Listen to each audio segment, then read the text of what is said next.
Hello. അപ്പോൾ എല്ലാവർക്കും എൻ്റെ പുതിയൊരു വീഡിയോയിലേക്ക് പതിവ് പോലെ സ്വാഗതം.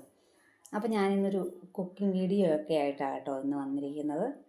അപ്പോൾ ഇന്ന് നമ്മൾ പുലാവാണ് ഉണ്ടാക്കിയിരിക്കുന്നത് കേട്ടോ. നല്ല ടേസ്റ്റി ആയിട്ടുള്ള പുലാവാണ്. അപ്പോൾ നമ്മൾ അതിന് വേണ്ടിയിട്ട് നമ്മൾ കുറച്ച് വെജിറ്റബിൾസ് ഒക്കെ എടുത്തിട്ടുണ്ട്. നമ്മുടെ കയ്യിലുള്ള ഏത് വെജിറ്റബിൾ വേണമെങ്കിലും നമുക്ക് ഈ പുലാവ് ഉണ്ടാക്കാൻ വേണ്ടിയിട്ട് നമുക്ക് എടുക്കാം കേട്ടോ. ഞാനിപ്പോൾ എടുത്തിരിക്കുന്നത് ഒരു 3-4 ബീൻസ്, ഒരു സവോള, ഒരു ക്യാരറ്റ്, ഒരു പൊട്ടറ്റോ, പിന്നെ കുറച്ച് ഫ്രോസൺ ഗ്രീൻ പീസ് ഉണ്ടായിരുന്നു, അതൊരു പിടി ഞാൻ എടുത്തിട്ടുണ്ട്. പിന്നെ ഇഞ്ചി, വെളുത്തുള്ളി, മല്ലിയില, പച്ചമുളക്, ഒരു 4 പച്ചമുളകും ഒരു 3-4 വെളുത്തുള്ളി, ഒരു കഷ്ണം ഇഞ്ചി, പിന്നെ മല്ലിയില കുറച്ചധികം ഉണ്ടെങ്കിൽ നല്ല കേട്ടോ. ഒരു പിടിയോളം മല്ലിയിലെങ്കിലും വേണം. നമ്മുടെ ഈ പുലാവിന് നല്ലൊരു ടേസ്റ്റാണ് കേട്ടോ ഈ നമ്മുടെ മല്ലിയില ചേർത്താൽ. പക്ഷേ എൻ്റെ കയ്യിൽ കുറച്ചേ ഉണ്ടായിരുന്നുള്ളൂ, അപ്പോൾ അത് ഞാൻ എടുത്തിട്ടുണ്ട്. അപ്പോൾ ഇനി അതില്ല എങ്കിലും, മല്ലിയിലൊന്നും ഇല്ല എങ്കിലും നമുക്ക് പുലാവ് ഉണ്ടാക്കാം കേട്ടോ. പക്ഷേ പുലാവിന് നമ്മൾ മല്ലിയില ചേർക്കുമ്പോൾ ആ ഒരു പ്രത്യേക ടേസ്റ്റാണ്. അപ്പോൾ അതുണ്ടെങ്കിൽ അത് ചേർത്ത് കഴിഞ്ഞാൽ നല്ല ടേസ്റ്റായിട്ട് നമുക്ക് പുലാവ് കഴിക്കാൻ പറ്റും കേട്ടോ. അപ്പോൾ അതെല്ലാം ഞാൻ എടുത്ത് വെച്ചിട്ടുണ്ട്. പിന്നെ നമ്മുടെ ഈ മല്ലിയിലയും അതുപോലെ തന്നെ ഇഞ്ചി, വെളുത്തുള്ളി, പച്ചമുളക് ഇതെല്ലാം നമുക്കൊന്ന് അരച്ചെടുക്കണ്ട കേട്ടോ. ഒരല്പം വെള്ളം ചേർത്ത് നമുക്ക് അരച്ചെടുക്കാം. അതിന് വേണ്ടിയിട്ടുള്ളതാണ്. ബാക്കിയൊക്കെ നമുക്ക് വഴറ്റിയെടുക്കേണ്ടതാണ്. ഇനിയിപ്പോൾ നമുക്ക് നമ്മുടെ പുലാവ് ഉണ്ടാക്കാനായിട്ട് തുടങ്ങാം കേട്ടോ. ആ പുലാവ് ഉണ്ടാക്കാൻ വേണ്ടിയിട്ട് പെട്ടെന്ന് നമുക്ക് ഉണ്ടാക്കിയെടുക്കാൻ പറ്റുന്ന ഒരു ഡിഷാണ് കേട്ടോ പുലാവ് എന്ന് പറയുന്നത്. അപ്പോൾ നമുക്ക് അധികം ഇതിന് കറി അല്ലെങ്കിൽ ഒരു പിന്നെ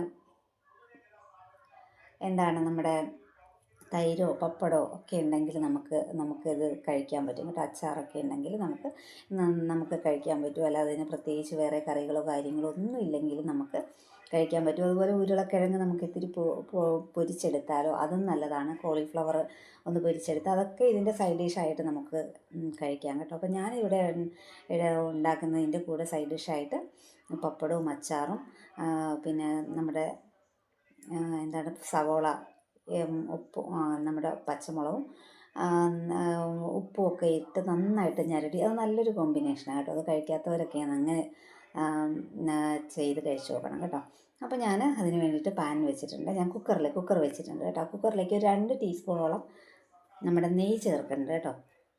വേറെ വെളിച്ചെണ്ണ ഇതിൻ്റെ കൂടെ ചേർക്കുന്നില്ല. 2 ടീസ്പൂൺ നെയ്യ് ചേർക്കുന്നുണ്ട്. അതിനകത്തേക്ക് നമുക്ക് ഗ്രാമ്പൂ, ഏലക്ക, പട്ട ഉണ്ടെങ്കിൽ പട്ട ചേർക്കാം കേട്ടോ. ഞാൻ പട്ട ചേർത്തിട്ടില്ല.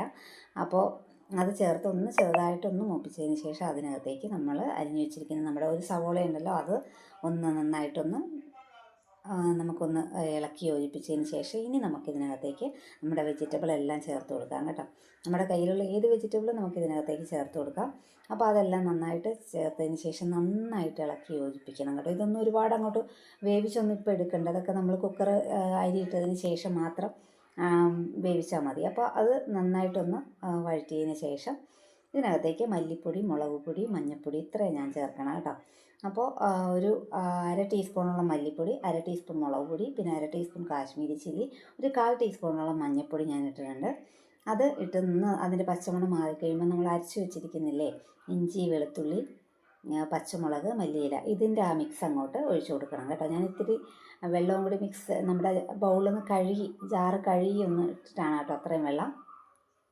അതും കൂടി ഒഴിച്ചതിന് ശേഷം നന്നായിട്ട് മിക്സ് ചെയ്ത് കഴിഞ്ഞാൽ നമ്മൾ അരി ചേർക്കാം കേട്ടോ. ഞാനിവിടെ എടുത്തിരിക്കുന്നത് പച്ചരിയാണ് കേട്ടോ. നമ്മൾ പച്ചരിയിലും ഉണ്ടാക്കിയ നല്ല ടേസ്റ്റാണ്. ഉണ്ടാക്കി നോക്കാം കേട്ടോ. ഇത് ബിരിയാണി അരിയിൽ നമ്മൾ ഉണ്ടാക്കണമെന്നൊന്നുമില്ല. നമ്മൾ വാങ്ങിക്കുന്ന പച്ചരി കൊണ്ട് നന്നായിട്ട് ഉണ്ടാക്കിയെടുക്കാൻ പറ്റണം കേട്ടോ.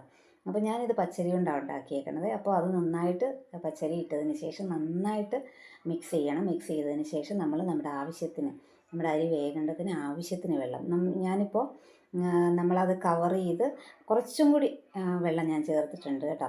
ഞാൻ 2 ഗ്ലാസ് അരിയാണ് എടുത്തേക്കണത്. അപ്പോൾ അത് നികക്കി കഴിഞ്ഞിട്ട് കുറച്ചും കൂടി വെള്ളം ഞാൻ ചേർത്തിട്ടുണ്ട്. അപ്പോൾ നമ്മുടെ ഒരു 2 വിസിൽ കേട്ടാൽ മതി കേട്ടോ. ഒരു വിസിൽ കേട്ടതിന് ശേഷം ഒന്ന് ഫ്ലെയിം കുറച്ച് വെച്ച് ഒരു 5 മിനിറ്റോളം നമുക്ക് ഇത് വേവിച്ചെടുത്തിട്ടുണ്ട് ഞാൻ കേട്ടോ. അപ്പോൾ ആ ഒരു പാകമാണ് കേട്ടോ. ഇത് നന്നായിട്ട് വന്നിട്ടുണ്ട്. നന്നായിട്ട് പുലാവെന്നൊക്കെ പറഞ്ഞു കഴിഞ്ഞാൽ ഒന്ന് കുഴഞ്ഞിരിക്കുന്ന പാകമാണല്ലോ. ഒന്നൊന്നിട്ട് നമുക്ക് വേറിട്ട് കിട്ടേണ്ട, ഒന്ന് കുഴഞ്ഞിരിക്കുന്ന ഭാഗമാണ്. അപ്പോൾ നമ്മുടെ പുലാവ് റെഡി ആയിട്ടുണ്ട്. അപ്പോൾ ഇത്രയേ ഉള്ളൂ ഇന്നത്തെ വീഡിയോ. അടുത്ത വീഡിയോയിൽ കാണും. അതുവരേക്കും എല്ലാവർക്കും ടാറ്റാ.